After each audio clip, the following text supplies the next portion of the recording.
네, 안녕하세요. 그 수능 한국지리 오늘은 전기시장과 상설시장에 대해서 비교해 보도록 하겠습니다. 전기시장은 우리가 흔히 5일장이라고 부르는 그런 시장인데 5일장. 5일에 한 번씩 열리는 시장이죠. 항상 열려 있는 게 아니에요. 그래서 얘는 일정한 주기에 따라서 5일에 한 번, 3일에 한 번 이런 식으로 열리는 시장을 전기시장이라고 부릅니다. 이 전기시장은 영어로 생각하면 쉬울 것 같아요. 영어로 regular, 정기적으로 열린다는 뜻이죠. 아니면은 sometimes, 때때로. 요런 그 빈도부사의 단어를 그냥 이해하기 쉽게 보면 좋으실 것 같고, 상설시장 같은 경우에는 얘는 약간 always, 그래서 항상 열려있는 시장이다. 이렇게 비교를 할 수가 있겠습니다. 그 전기시장은요, 상설시장이, 그러니까 얘는 시장이 상점이라고 생각하면 상점이 유지되고 있는 거예요. 항상. 근데 얘는 그렇지 못하죠. 5일에 한 번밖에 안 되니까. 그래서 얘는 얘로 가는 과정에 있다. 이렇게 보시면 돼요. 그래서 얘는 그 최소 요구치의 범위랑 재화에 도달 범위, 요거 우리 조건 있잖아요. 그게 요거랑 반대입니다. 요거 보면 잘 볼게요.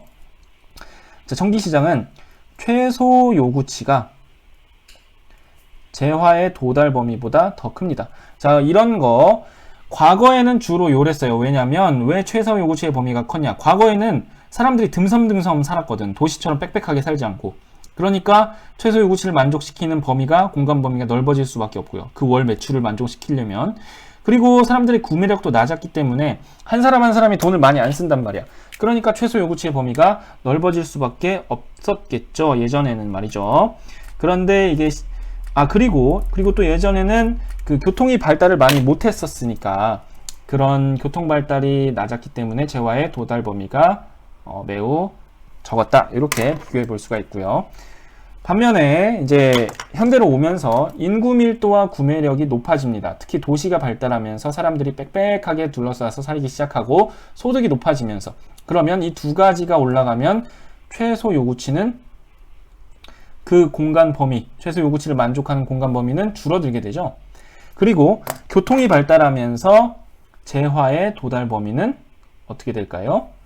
올라가게 되죠. 자, 이런 변화로 인해서, 교통이 발달하니까 이런 변화로 인해서 이렇게 컸던 최소 요구치가 이렇게 줄어들고 이렇게 작았던 재화의 도달 범위가 이렇게 늘어나는 그런 변화가 나타난다는 겁니다. 이게 어떻게 돼서 시간이 지남에 따라서. 그래서 이 전기시장과 상설시장은 시간이 지남에 따라서 이 시장의 모습이 어떻게 바뀌는지를 나타낸다. 그런 내용이라고 보시면 되겠습니다. 여기 헷갈리지 않게 재화 이렇게 파란 색깔로 바꿔줄게요. 자, 밑에 그림을 통해서 이게 뭔 말인가 한번 볼게요. 자, 예전에는 전기시장도 안 열리던 시절이 있었어요. 이게 뭐냐면 이 빨간 색깔은 최소 요구치 월 매출을 만족시키는, 시장이 유지되려면 그 시장을, 여러분 이 시장을 상점이라고 생각해 보세요. 그러면 우리 상점을 유지하기 위한 조건, 바로 요거잖아요. 최소 요구치의 범위보다 재화의 도달 범위가 더 같거나 커야 된다. 그러니까 요거랑 똑같은 거라고 지금 하는 말을 생각하면 됩니다. 그래서 시장이 하나의 상점이라고 본다면 최소 요구치 범위는 과거에 인구 밀도도 적고 구매력도 사람들이 부족하니까 이렇게 넓었어야 됐어요. 근데 이 당시에는 재화의 도달 범위가 매우 낮았다는 겁니다. 교통이 발달이 안 되니까. 이렇게 지금처럼 오토바이 타고 배달 가던 시기가 아니었으니까. 그래서 이때는 장사를 어떻게 했냐면 이런 보부상이나 행상들이 자기 지게에다가 짐을 실어가지고 그 장소에 있으면 거기 주변에서만 이렇게 아주 작게 물물 거래가 이루어진 겁니다. 그 물건끼리 거래하는 게.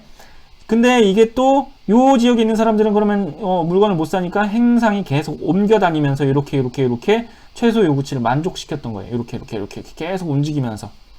자, 이러니까 당연히 시장이 형성이 안 되죠. 근데 이게 시간이 지나면서 최소 요구치도 조금 줄어들고 사람들이 이제는 재화의 도달 범위가 좀 늘어나가지고 이런 식으로 변했습니다. 해서 이제 한 5번 정도만 왔다 갔다 하면 이렇게 시장이 설 수 있을 것 같죠. 자, 이러면서 이 전기시장이 들어선 겁니다. 전기시장은요, 여기에 있던 게 지금 요 중심지가 시장이죠. 처음에는 여기에서 시장이 서요. 그러면은 요만큼이 최소 요구치가 만족되죠. 그 다음에 또 여기로 이동을 합니다.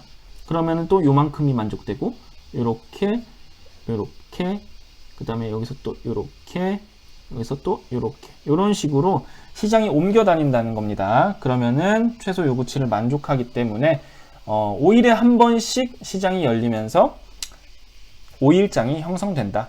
그런데 시간이 더 지나서 이제는 교통이 더 발달해서 재화의 도달 범위가 더 넓어지면 아예 최소 요구치보다 재화의 도달 범위가 넓어지기 때문에, 이러면 굳이 이거를 빨간 색깔 공간 범위를 만족시키기 위해서 이렇게 뭐 여러 번 이렇게 할 필요 없이 한 자리에만 있어도 얘보다 더 크죠? 파란 색깔이 재화의 도달 범위가. 그러면 오케이, 여기서 정착해가지고 상설 시장이 만들어진다. 이렇게 구분을 해주시면 되고요. 간단하게만 이해하자면 과거로부터 행상 시절에 보부상들이 왔다 갔다 하던 그런 시절에서 이 재화의 도달 범위가 넓어지고 최소 요구치가 줄어들면서 5일장이 생기고, 그리고 아예 재화의 도달 범위가 최소 요구치를 만족시키는 범위보다 넓어지니까 시장이 만들어지게 되었다. 이렇게 단계별로 이해하시면 되겠습니다. 그래서 정기시장과 상설시장을 한번 알아봤습니다. 여기까지 하겠습니다. 감사합니다.